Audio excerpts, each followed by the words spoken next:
নমস্কার, আমি মেঘা। এটা ছিল আমাদের হরিদ্বারের ডে 2। আর আমরা বিকেলবেলা পৌঁছে গিয়েছিলাম হর কি পৌড়ি ঘাটে, ওখানে গঙ্গা আরতি দেখব বলে। তো ওই ওপরে যে মন্দিরটা, ওইখানেই আমরা আগের দিন গিয়েছিলাম। মানে ডে 1-এ যে একটা ভিডিও আছে মনসা মন্দিরে, সেটা ওই অতটাই ওপরে ছিল, অতটা উপরে যেতে হয়েছিল। তো আমরা গিয়ে বসে পড়েছিলাম, আর ওখানে প্রচুর পাখি উড়ছিল। আমি গোটাটা ভিডিও নিচ্ছিলাম, আর ওখানে অনেক মানুষ ছিল, সবাই ফ্যামিলিকে ভিডিও কল করছিল। তো ফাইনালি আরতি শুরু হয়েছে।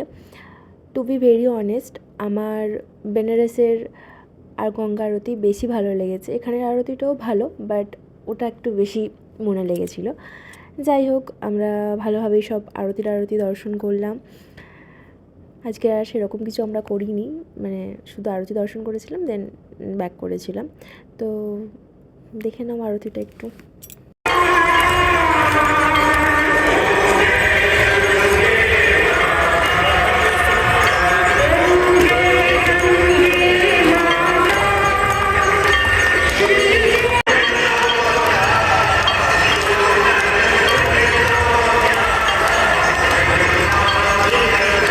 তো এটাই ছিল, আর কিছুই নেই। আমরা লাস্টে ভুট্টা খেয়ে বাড়ি ফিরেছিলাম। That's it. Thanks for watching, keep supporting, by.